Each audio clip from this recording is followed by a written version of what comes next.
Hello friends, welcome to my YouTube channel Sentooth. Friends, Biden's blueprint to revitalize America's infrastructure is designed to create more jobs and keep the economy going as the United States emerges from the coronavirus pandemic. Director of the National Economic Council Brian Dees said, Friends, US President Joe Biden's $2 trillion infrastructure plan contains investment that will foster job growth in the short and long term, including childcare funding so more Americans get back to work, his top economic advisor said Sunday. Friends, Biden's blueprint to revitalize America's infrastructure is designed to create more jobs and keep the economy going as the United States emerges from the coronavirus pandemic, Brian Dees, director of the National Economic Council, said in an interview with Fox News Sunday. But let's also think for the long term about where those investments that we can make that will really drive not just more job growth but better job growth. Not just job growth in the short term but job growth for the long term. By investing in our infrastructure, by investing in our research and development in a way that we have not since the 1960s. Friends, Dees joined several Biden administration officials on television news shows on Sunday to promote the plan, which has drawn strong opposition from Republicans as too expensive and too liberal. Republican Senator Roy Blunt urged the administration to scale the plan way back to focus on basics. He said, if we had go back and look at roads and bridges and ports and airports and maybe even underground water systems and broadband, you had still be talking about less than 30% of this entire package, Blunt said on the Fox program.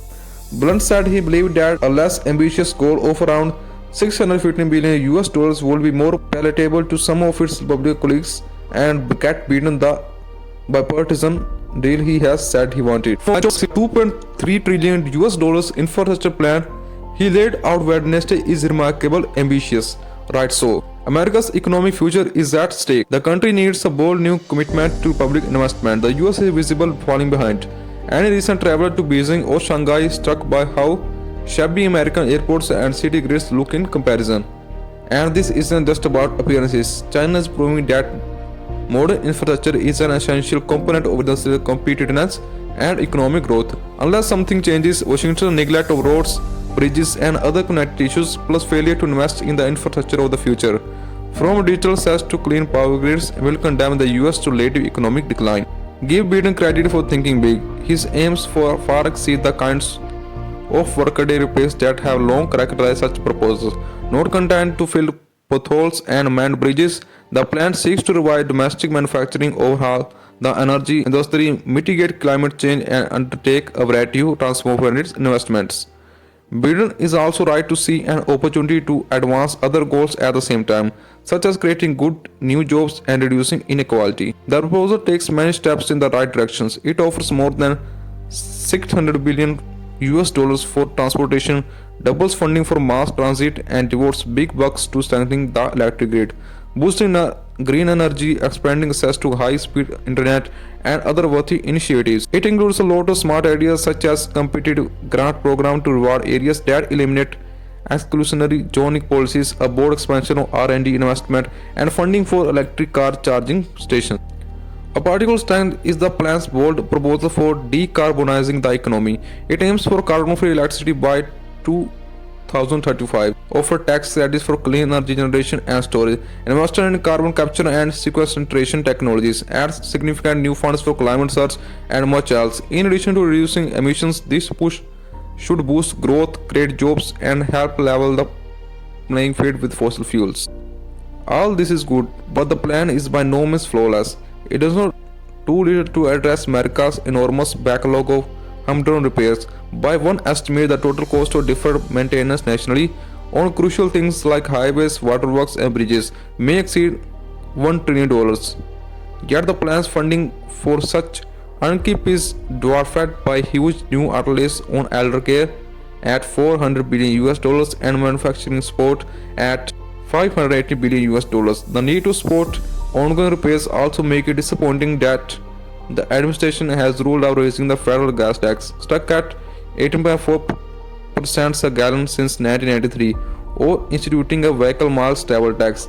Other measure would help secure revenue to sustain public works for the long haul. Friends, but the plan falls short on financial discipline in other ways too. Many aspects of the proposal, such as its commitment to Davis-Bacon rules on wages paid to government contractor and Buy America, provision limiting use of imports, raise costs and do so deliberately.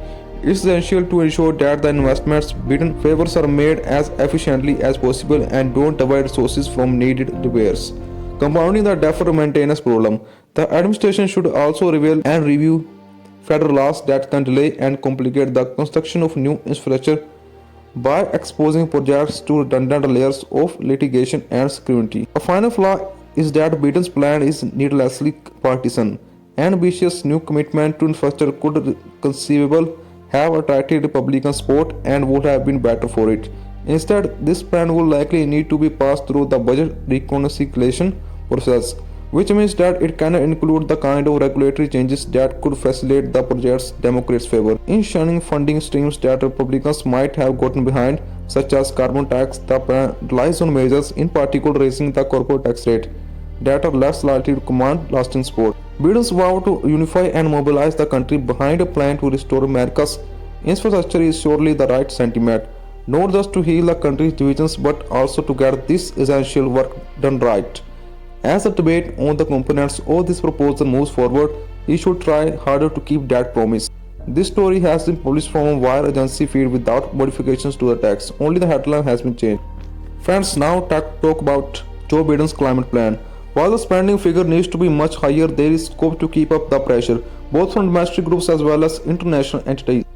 On Wednesday, this past week, United States President Joe Biden released his 2.25 trillion US dollars infrastructure plan, and it has been touted as a Democrats' primary opportunity to move green priorities. But even though the Biden administration has packed all of its lofty climate promises into this one bill, it falls far short of the ambition required to rapidly decarbonize the economy of the world's largest historical emitter of greenhouse gases. Titled the American Jobs Plan, it covers several infrastructure areas including water system, transportation, clean energy and climate search. With an aim to upgrade our nation's the US infrastructure, revitalize manufacturing, invest in basic research and science, shore up supply chains and solidify our care infrastructure. There are positives to note, particularly in the realm of clean energy. It calls for $100 billion of investment in the electric grid, plugging orphan oil and gas wells, cleaning up abandoned mines and creating clean energy jobs. This is in line with President Biden's campaign promise of 100% carbon-free electricity for the US by 2035. An amount of $35 billion is also allocated towards climate and clean energy research, including areas such as utility-scale energy storage, carbon capture and storage, hydrogen and floating offshore wind.